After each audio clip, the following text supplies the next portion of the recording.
안녕하세요. 어이씨, 저 아까 제가 학원에 왔을 때는 비 엄청나게 쏟아지던데 그쳤네. 자, 오늘 일단은 어저께도 말씀드린 거와 같이 어려운 거 두 개, 쉬운 거 두 개 이렇게 했죠. 그래서 일단은 사절 어저께 했던 그거고요. 그다음에 이제 이거 끝나면 이제 6절 PPT로 가시면 돼요. 6절 PPT로 가보시죠. 일단 음. 자 보시면 음.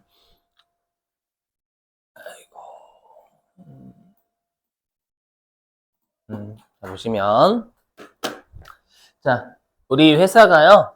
시험 이렇게 나오는 거예요. 우리 회사가 이제 차입금하고 이자 비용을 줘요. 보시면 우리 회사가 차입금이 10,000원짜리가 총 4개가 있대요.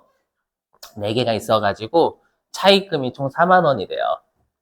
40,000원인데 그 중에서 우리가 이자율 첫 번째가 40%짜리가 있고요. 얘는 이자 비용이 4,000원이라고 해볼게요. 4,000원.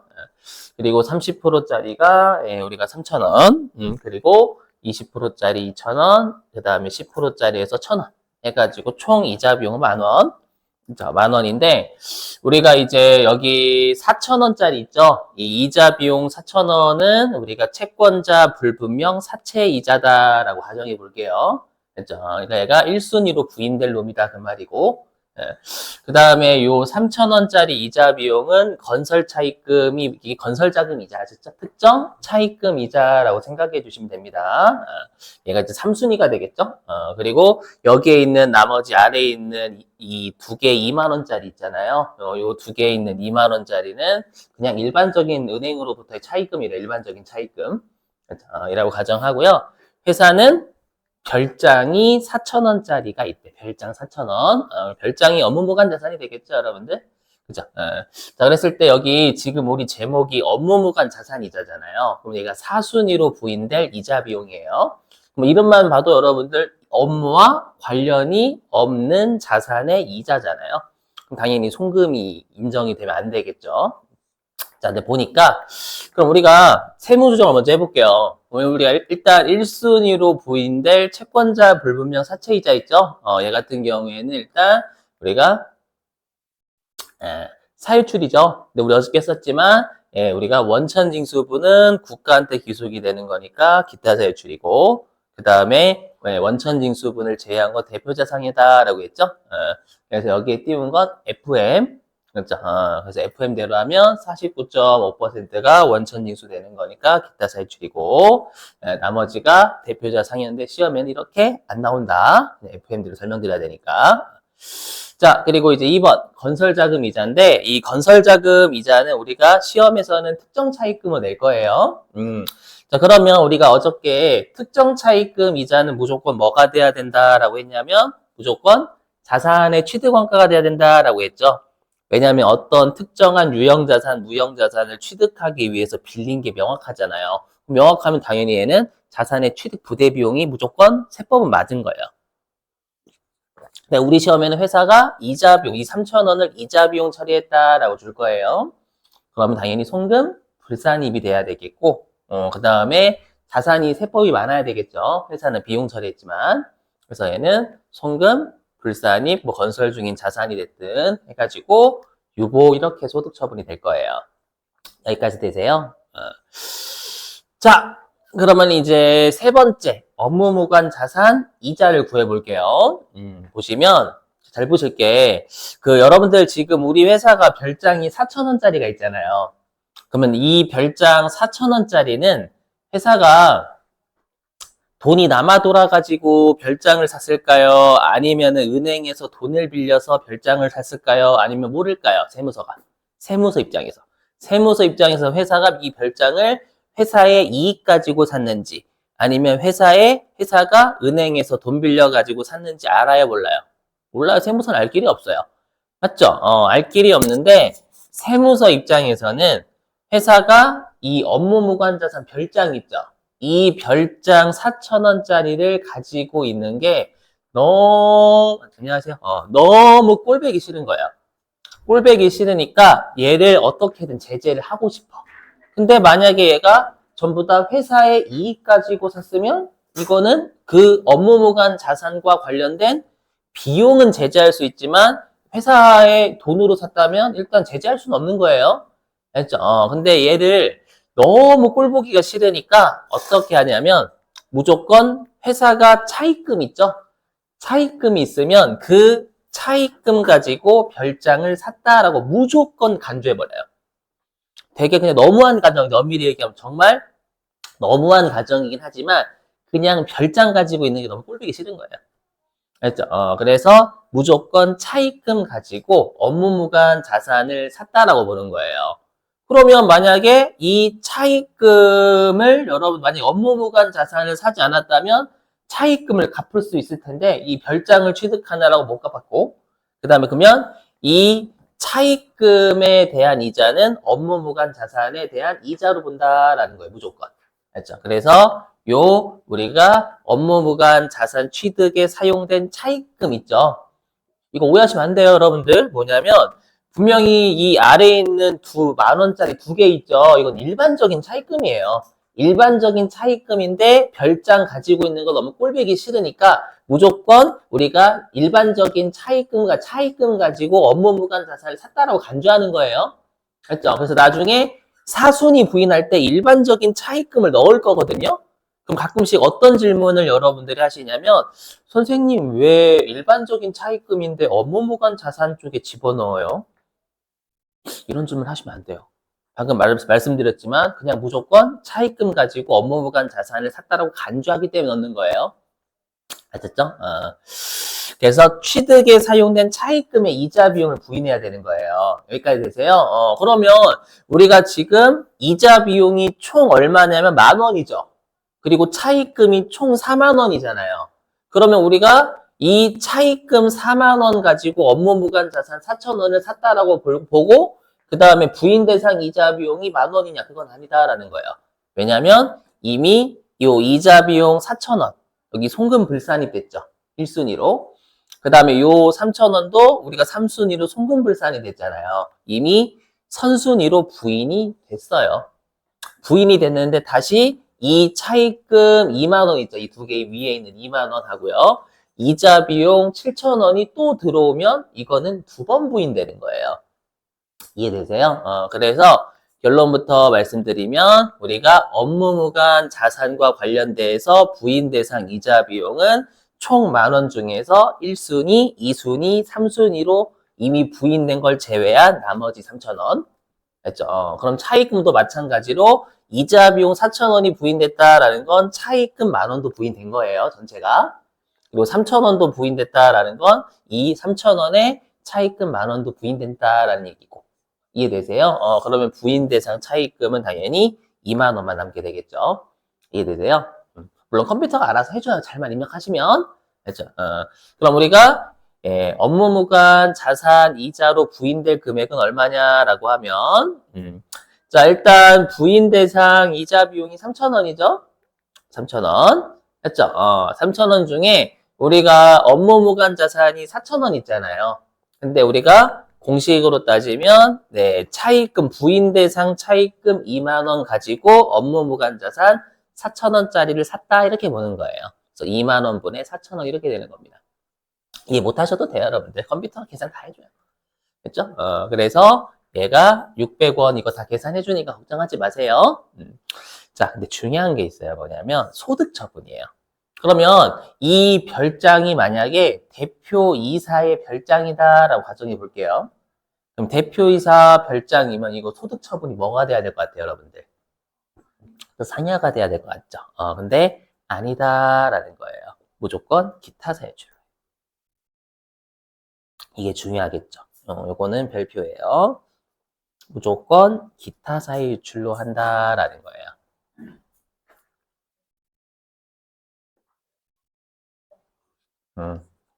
자, 왜 그런지 설명 좀 해볼게요. 자, 들어보시면 왜 그러냐면 얘 때문에 그래요. 무조건 차입금 가지고 업무 무관 자산을 샀다라고 전제를 깔아버렸잖아요. 맞죠? 이거는 정말 회사가 뭐 가지고 별장을 샀는지 몰라요, 실제로는. 근데 그걸 제재하기 위해서 무조건 우리가 차입금 가지고 업무 무관 자산인 별장을 샀다라고 가정을 했잖아요. 했기 때문에 이미 거기에서 제재 효과를 달성했다라고 보는 거예요. 달성했는데 다시 여기에서 상여로 때리게 되면 우리가 두 번이나 때리는 거죠, 여러분들. 이해되세요? 여기서 정말 비현실적인 가정을 아예 그냥 해버렸잖아요. 그렇죠? 그래서 이미 여기에서 제재의 목적을 달성했으니까 굳이 여기에서 상여로 두 번 때리진 않을게 라고 해가지고 소득 처분이 기타 사유출이다라는 거 되게 중요해요.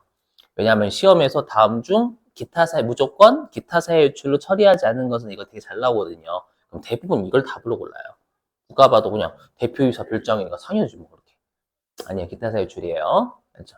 요거 좀 유념해 주시고. 그래서 소득 처분 좀 유념.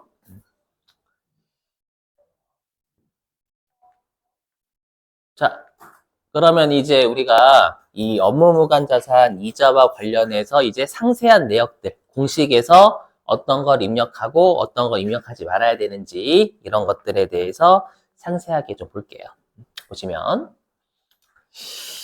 자, 그럼 우리가 이제 업무무관 자산과 관련된 부인 대상 이자 비용 어떻게 되냐라고 했냐면 우리가 요 차입금 중에 방금은 업무무관 자산 별장이었죠, 여러분들. 그죠? 근데 여기에 가지급금이라는 게 있다라는 거예요. 가지급금. 그리고 미리 말씀드리면 여러분들 우리가 3장에서 제가 뭐를 했었냐? 우리가 적수라는 개념에서 적수, 일평균 잔액을 구하는 거. 맞죠? 해가지고 우리가 세법에서는 기간을 고려할 때는 적수 개념을 쓴다라고 했죠? 그죠? 근데 우리가 적수라는 개념은 세법상 금액을 구하기 위한 하나의 도구에 불과하다라고 했죠. 그래서 적수 자체를 세무조정하는 건 아니다라고 했어요. 왜냐하면 세법은 세무조정이란 장부와 세법의 차이를 조정하는 거니까. 알죠? 자, 무슨 말이냐? 들어보시면 만약에 우리 회사가 별장을 작년도에 샀대, 작년도. 그럼 작년도에 샀으면 세무조정 항상 올해 걸 하는 거죠. 2023년도. 그러면 이 별장은 올해 연도 1년 내내 있었죠. 맞죠? 그럼 부인 대상 이자 비용은 1년치가 부인이 돼야 되는 거예요. 근데 만약에 내가 별장을 올해 12월 1일 날 샀대요. 그러면 그 부인 대상 이자 비용 한 달치만 돼야 되겠죠. 왜냐하면 별장을 12월 1일 주고 샀는데, 12월 1일 날 샀는데 갑자기, 야, 12개월에 이자를 부인할 거 말이 안 되는 거잖아요. 맞죠? 그럼 별장은 올해는 1년, 한 달치만 있었으니까, 한 달치만 부인되는 게 맞다라는 거예요. 이해되세요? 그래서 우리가 기간을 고려할 때는 적수 개념을 쓴다. 알죠? 되시겠죠, 여러분들? 자, 그 다음에 이제 하나하나씩 또 볼게요. 자, 여기 이자 비용. 자, 보시면. 자, 일단 여기에서의 이자 비용은 일단 여기 선순위 부인액을 제외해요. 그렇죠? 뭐 선순위 부인액 제외 이거는 여러분들 뭐 컴퓨터가 알아서 걸러주니까 중요한 개념은 아니에요, 여러분. 아셨죠? 우리한테 중요한 건 아이고, 이거 다시 바꿔서 해야 되겠구나. 우리한테 중요한 건 얘예요. 잠깐만요, 여러분. 이거 새로 한 걸로 다시 할게요. 어디 갔냐?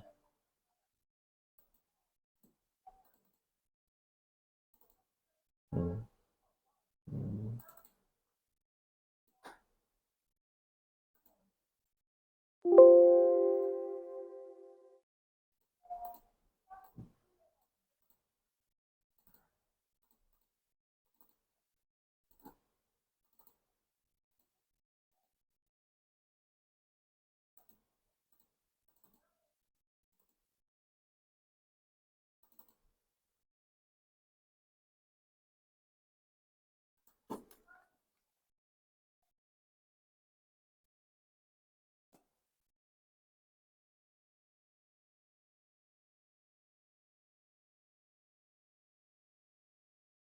제가 업데이트를 해가지고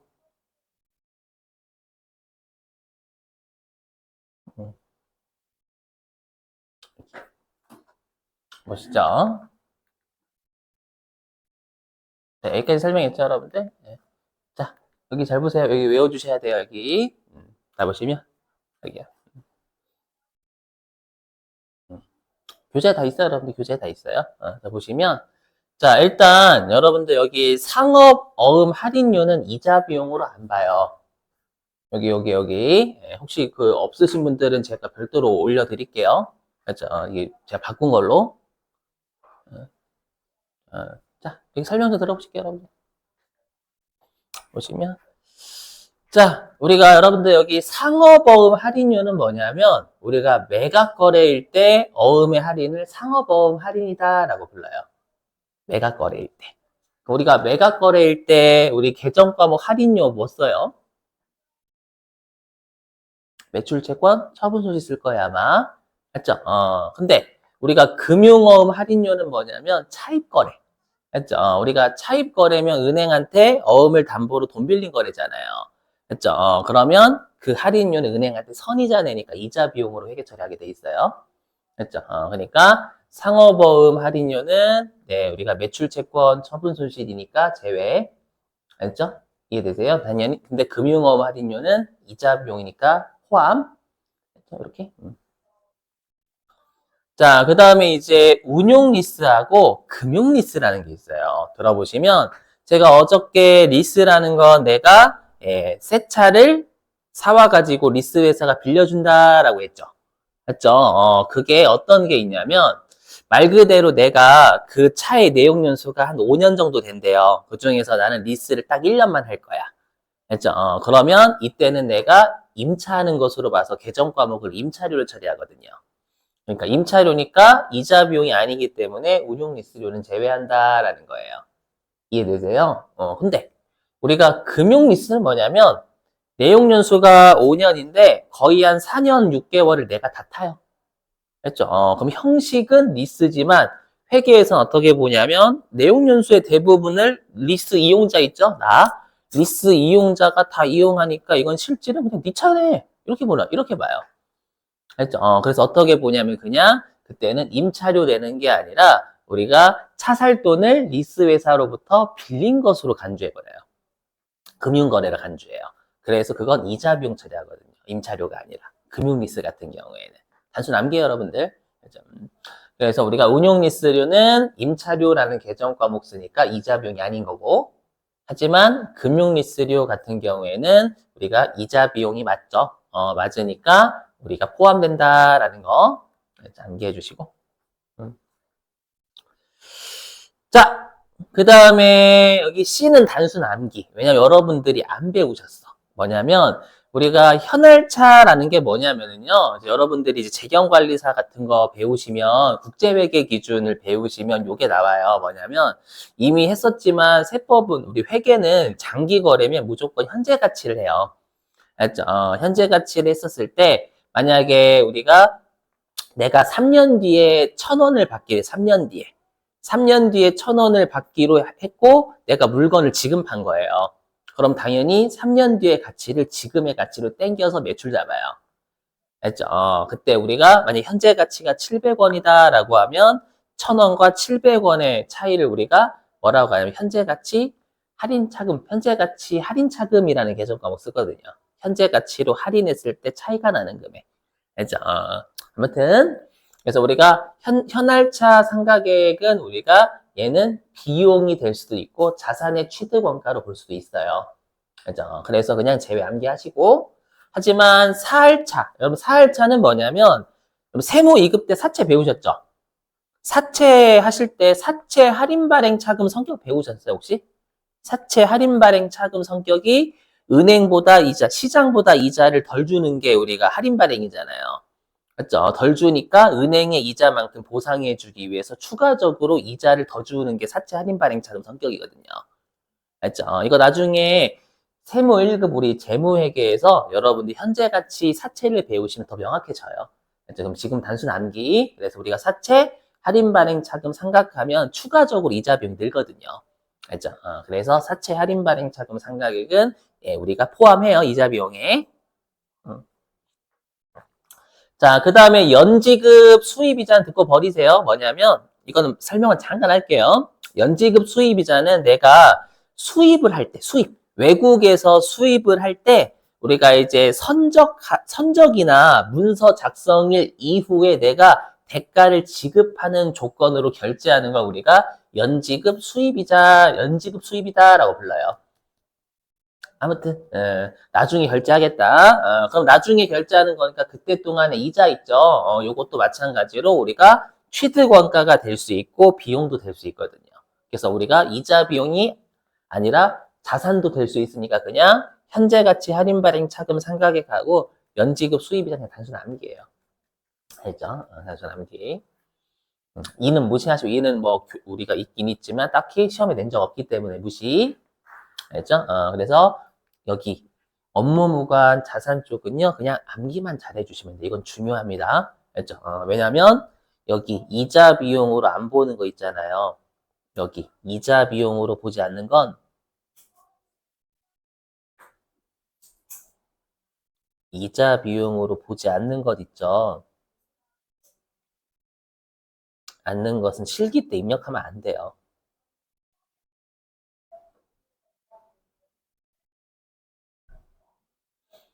아셨죠? 실기에 입력하지 않습니다, 이거.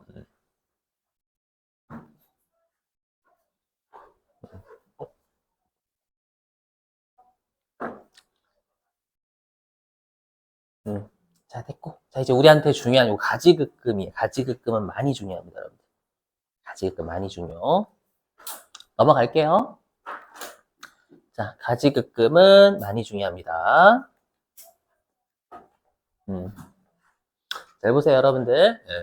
자, 우리 여러 회계에서의 가지급금은 돈 나갔는데 계정 과목 처리할 게 애매할 때 가지급금이라고 하죠. 가수금도 회계에서는 돈 들어왔지만 계정 과목을 뭘 쓸지 애매할 때. 맞죠? 하지만 세법상 가지급금하고 세법상 가수금은 의미가 달라야 해. 외워주시는 거예요. 보시면 우리가 세법상 가지급금은 여기 특수관계자에 대해서 업무와 무관하게 돈 빌려준 걸 우리가 가지급금이라고 불러요. 이거는 여러분도 혹시 메인 매출 전표 입력하면서 좀 보셨을걸요? 이런 거 있죠. 뭐 예를 들면 혹시라도 여러분 기억 안 나셔도 괜찮아요. 너무 오래되셨으면 기억 안 날 수도 있지. 뭐냐면 내가 이제 세금 계산서를 받았어요. 회사가. 근데 대표이사가 사용할 예를 들어서 대표이사가 사용할 에어컨을요. 회사가 사면서 세금 계산서 받은 거예요. 그러면 이건 다 업무와 무관하죠. 맞죠? 무관하면서 시험에 어떻게 주냐면 이거 대표이사의 가지급금으로 처리한다 이렇게 주거든요. 메인 매출점 입력할 때. 그게 이 말이에요.